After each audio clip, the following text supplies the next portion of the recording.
Exercise 10B में ratio और proportion हम लोग डिस्कस कर रहे हैं अभी कुछ क्लासेस से। आज हम लोग क्वेश्चन नंबर 7 देखते हैं कि कैसे इसको बनाएंगे। क्वेश्चन नंबर 7 है, firstly I read the question, you listen carefully.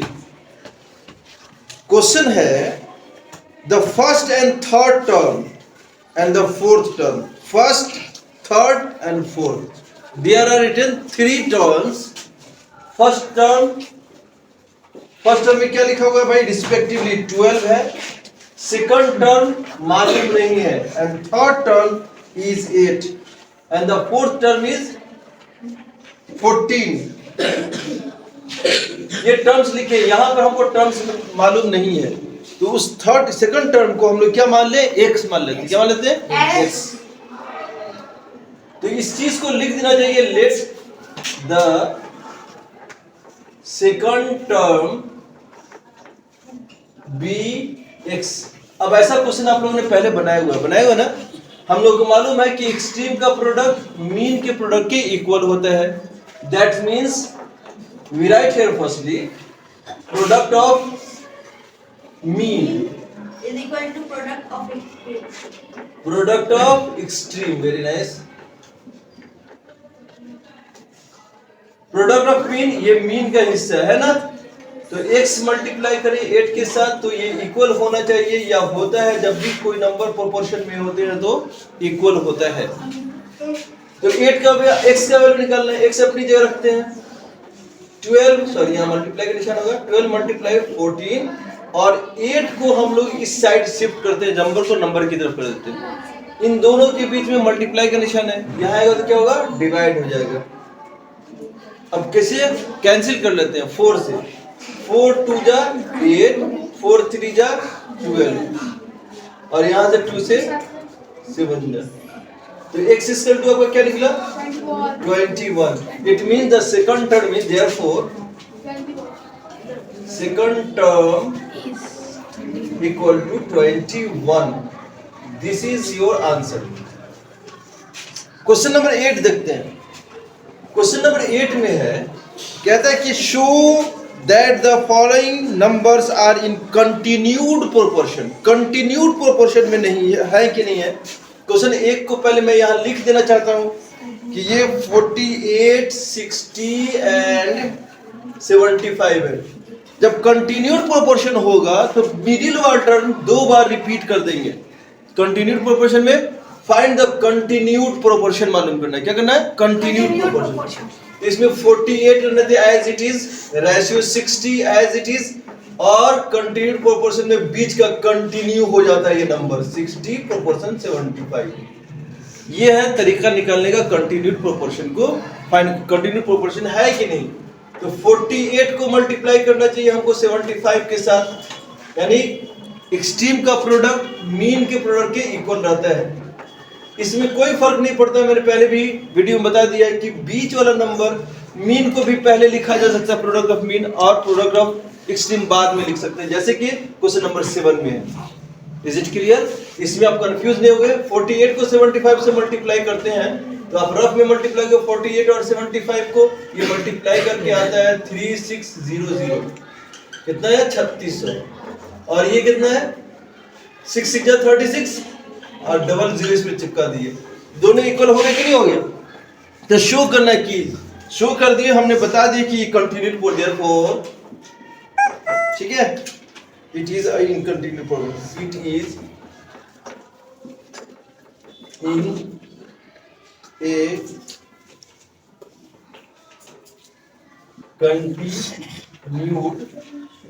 Continued proportion.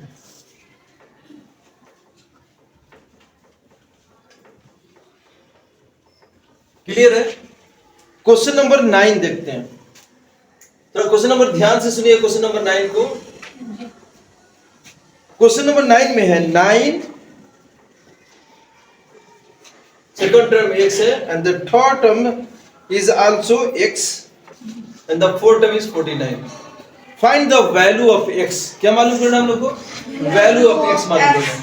As you know, the product of mean, it means x multiply x करें तो 9 multiply 49 हो जाता है।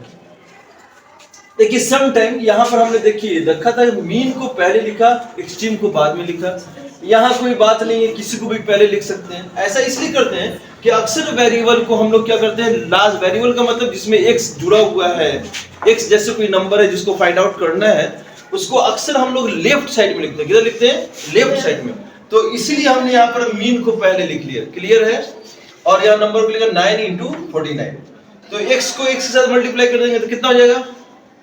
x को अगर x के साथ मल्टीप्लाई करें कौन कितना होगा? 2x नहीं बेवकूफ, x स्क्वायर होता है। कोई नंबर प्रोडक्ट फॉर्म में तो इससे पहले आपने एक्सपोनेंशियल फॉर्म में लिखा है, x स्क्वायर हो जाता है और x + x = 2x होता है। बच्चे अक्सर यहाँ गलती करते हैं, आप लोग ये भूल मत कीजिएगा।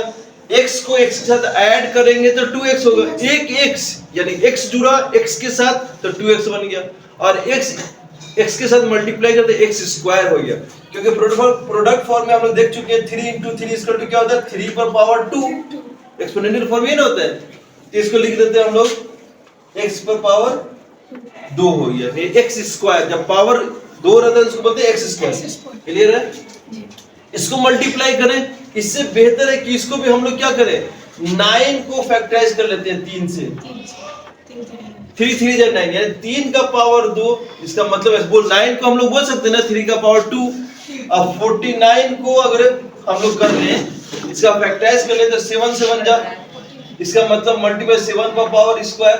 देखिए ये भी स्क्वायर, इसका भी स्क्वायर, इधर भी स्क्वायर हो गया। क्लियर है?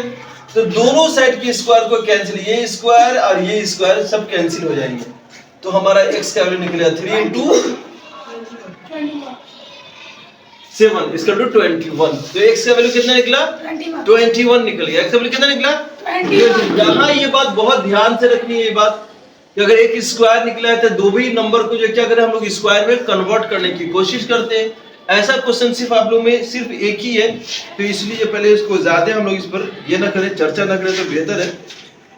अगला जो क्वेश्चन हम लोग देखते हैं, इसमें दूसरा क्वेश्चन नंबर है वो 10 है। क्वेश्चन नंबर 10 है। क्वेश्चन नंबर 10 कहता है एन इलेक्ट्रिक पोल है, कोई इलेक्ट्रिक पोल है, उसकी हाइट मालूम नहीं है, बोला क्योंकि कास्ट शैडो बना रहा है। यानी इसमें दो चीजें लिखी हुई है, एक तो लिखा हुआ हाइट, किसका हाइट है? ये पोल का हाइट है, तो हम पी लिख देते हैं। और दो बातें इसमें और क्या लिखी है? इसमें शैडो, क्या है? शैडो है।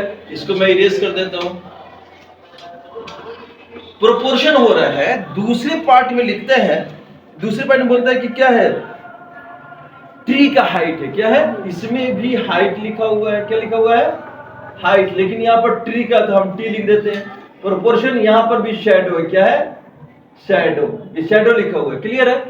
यहाँ भी दो बातों का जो है, यहाँ पे देखिए इसमें भी लिखा हुआ है, यहाँ पर पोल था और उसका शैडो था।